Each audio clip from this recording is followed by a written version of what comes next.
Hello and welcome. This presentation has been created by the Respiratory Medicine Physiotherapy team at the Northern General Hospital, and we're going to talk to you about dysfunctional breathing.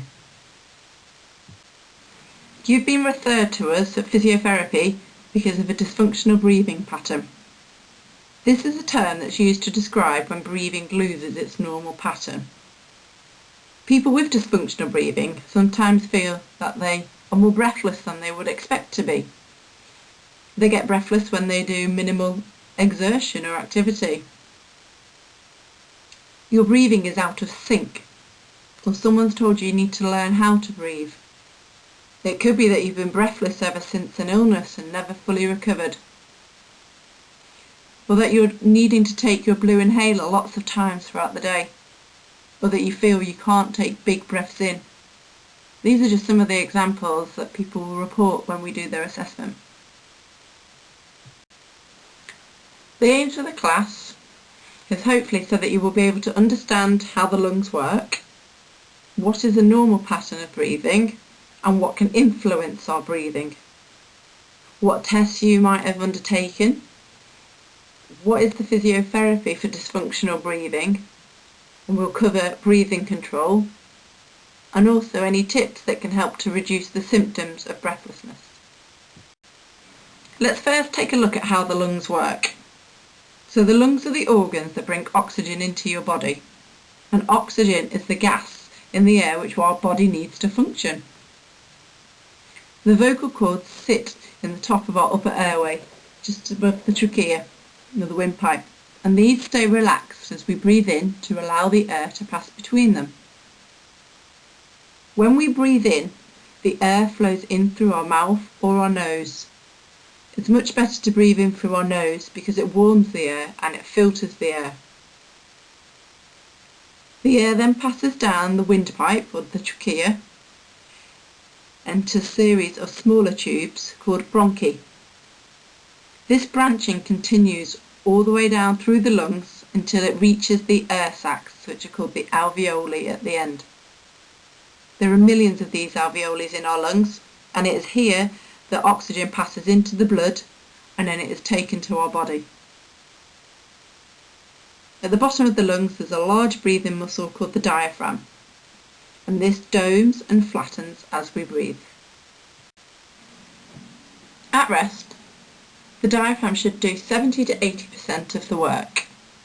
When it contracts, it flattens down, and this draws air through the lungs all the way to the alveoli so oxygen can pass into the blood. Carbon dioxide, which is a waste gas, also passes out of the blood and into the lungs to be breathed out through the alveoli. At the end of the breath, the diaphragm relaxes and it domes up again. Now let's look at the components that make a good breathing pattern. So a good breathing pattern should be through our nose. This is because there's a good blood supply in our nose, so it helps to warm the air. The little hairs also help to filter the air, and because it's narrow, it helps to control the flow of the air. Breathing should be rhythmical and following a regular pattern. In, out, pause. Chest expansion should be basal, meaning it should come from the bottom of your rib cage and the abdomen expanding rather than your chest and your shoulders moving. Therefore, your shoulders should always be relaxed through breathing. And at the end of each breath out, there should be a little controlled pause just to separate the breaths. So this diagram demonstrates what a normal breathing pattern should look like. The inst is the inspiration or the breath in, the exp is the expiration and the breath out, and after each breath out there's a short pause before the next breath in. The size and the speed of the breaths should stay the same. In, out, pause. In, out, pause. Over the next few slides we're going to talk about what can cause it to go wrong. What is the trigger that moves us from a good breathing pattern to a dysfunctional breathing pattern? Dysfunctional breathing can affect anyone at any point in their lives. There's often a trigger which causes your breathing to change from relaxed normal breathing. This might be stress. We're going through a period of stress or emotional worry. We might use our chest to breathe a little bit more or feel a bit more tense in our shoulders. If you have an underlying condition such as asthma or COPD, you might find that you have to breathe a bit faster or through your mouth a little bit more often. If you're in pain, if you've got low back pain or stomach pain, you might not be able to move the lower region of your chest. You might brace it and guard it, therefore using your chest to breathe. If you've got an infection, you might need to use your shoulders and your upper chest to breathe a bit more. If you have a stiff back, again that will stop you from using the lower parts of your chest. Or if you're overweight, your diaphragm won't be able to flatten, you won't be able to use the lower parts of your chest for breathing. This dysfunctional breathing pattern then might become your new normal, and breathing does not return to how it should be. For some people though, dysfunctional breathing just happens and the cause is not always clear. When we refer to a dysfunctional breathing pattern, it may mean that you're using the wrong muscles to breathe. You're using your mouth rather than your nose. Your breathing might become a little bit more erratic, taking big sighs or coughs throughout the breaths, so it's not that rhythmical in, out, pause. People tend to use their shoulders or their upper chest more than the bases of their lungs. Your breathing might become a bit noisy, a bit wheezy, or a bit too fast. If you're breathing too fast, this is sometimes known as hyperventilation syndrome as well. Hyperventilation syndrome can cause chemical imbalance and lowers the carbon dioxide, which can trigger other symptoms. Sometimes your breathing pattern may become erratic, meaning it does not follow a regular pattern. There's an example of this in the diagram above. A cogwheel is where you take lots of small breaths on top of each other before breathing out. Or you might sigh or yawn repeatedly. Or if you breathe far too quickly, in, out, in, out, in, out, then that's the hyperventilation. So what does it mean if I have a dysfunctional pattern? What does it mean to me? Well, at rest, it means you're not using the right muscles to breathe. You're not using your diaphragm and you're using your shoulders or your neck muscles. And these muscles might become tight, which can cause tension in the vocal cords. And if the vocal cords are tense, then not a lot of air can pass through. If you're breathing too fast or taking big breaths in, then the air flows too fast into your lungs, and that can be quite drying on your respiratory system. And if we tend to use our chest to breathe, we don't always fill the lower parts of our lungs. This means that when we exercise, we haven't got much reserve, because our chest and our shoulder muscles are often our backup muscles. So when we exercise, we're already using the top of our lungs, and the air can't get down to the bottom. The harder we try to breathe when we're exercising, the more we'll use our neck muscles, the more they become tight, and the inefficient they are. This makes us feel more breathless. Here we discuss some of the other symptoms which you might experience with a dysfunctional breathing pattern or a hyperventilation pattern. You've probably been referred to us because you're short of breath or you're wheezy. Sometimes people feel they can't take a big breath in, or they get breathless on little exercise such as going up a flight of stairs. And this can vary. Some days you can run 5 kilometres and some days you struggle to walk up a hill. People might complain of heaviness or tightness in the chest. You might notice, or your partner might notice, that you sigh or yawn excessively throughout the day. You may have a sensation of pins and needles in your fingers, or that your heart is pounding, palpitations. Some people complain of chest pain, So like a stabbing pain from along their ribs or going from their front to their back. Or other symptom might be stomach cramps, so painful stomach or bloating in the tummy. You might find yourself in this vicious cycle of dysfunctional breathing. This is where your dysfunctional breathing has caused you to have some symptoms of breathlessness or not able to walk as far or chest pains. And these can cause quite a lot of anxiety or worry about your health. And the more we become worried, the more we might tense our shoulders and develop this dysfunctional breathing pattern, which then causes more symptoms. It's difficult to try and get out of this pattern until someone has a look at your breathing and corrects it. You may sometimes have some tests completed, such as a chest x-ray, spirometry, which are the breathing tests, or a broncho hyperresponsiveness test where they're looking for asthma, ultrasounds of your stomach if you've been having concerns regarding your stomach pains, and an ECG, which is a monitor of your heart. But they may not show up any problems because your lung and heart might be working well, they're just not being used in the right way. Often a CPET, which is a bite test, is a test that can be used to diagnose dysfunctional breathing, but it isn't always performed because your symptoms and your history might be enough to give a clear diagnosis of dysfunctional breathing.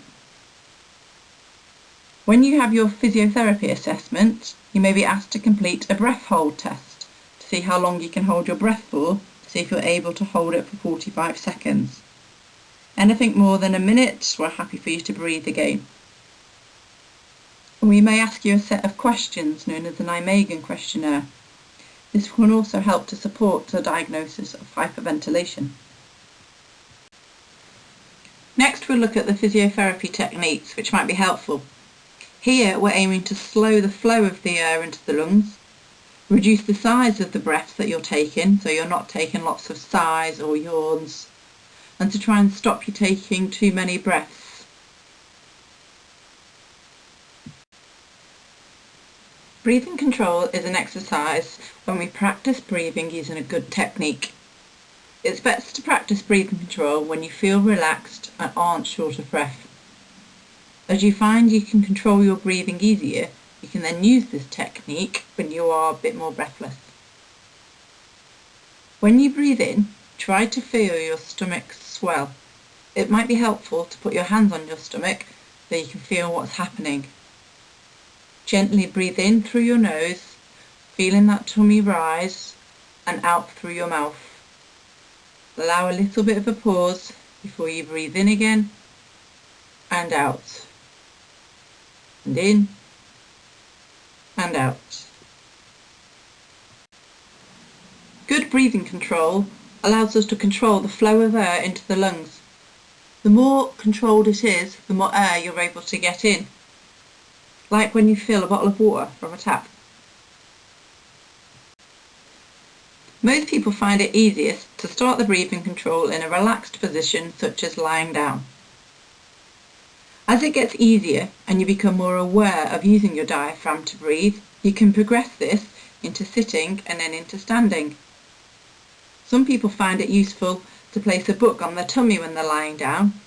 This allows a focus for where the breath should come from. It also provides a little bit of resistance or weight to the diaphragm.